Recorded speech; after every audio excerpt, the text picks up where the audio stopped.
Tanga, WOOT.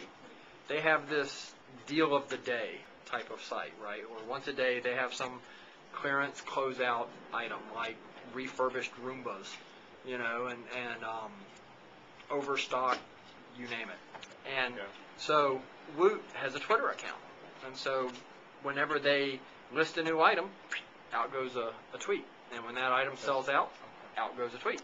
So instead of hitting Woot on a regular basis to see if they have anything I'm interested in, I just added them to my friends on Twitter, and if I see a tweet float by that goes, oh hey, you know, I really need a refurbished Roomba, then I'll go out there, and actually I did buy one. You can kind of automate it too then, right? You can kind of like maybe write a little procedure from your e-commerce store every time the item is sold, then you could just use the Twitter API to update it, this item is sold, something like that. Sure, yeah. Right. I mean, the way they use it's pretty basic. They just list new merchandise and then list when it's sold out.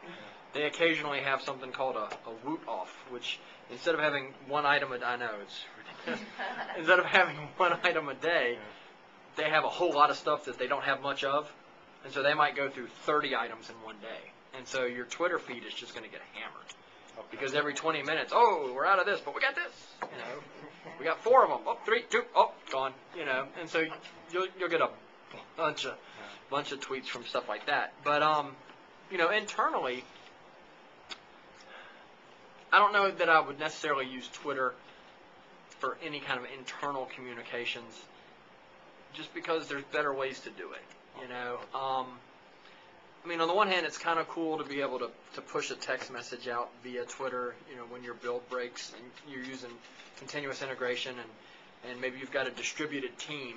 But, I mean, your build server can send out an email just as easily, and Outlook there's plenty of add-ins for Outlook that can repackage that email into a text message, or, you know, so there's already a million ways out there. Can you do it? Sure. But it seems to me that the differentiation would be between communications and publishing. Sure. You'd use Twitter if you wanted to publish something and you didn't necessarily know who all the recipients were going to be.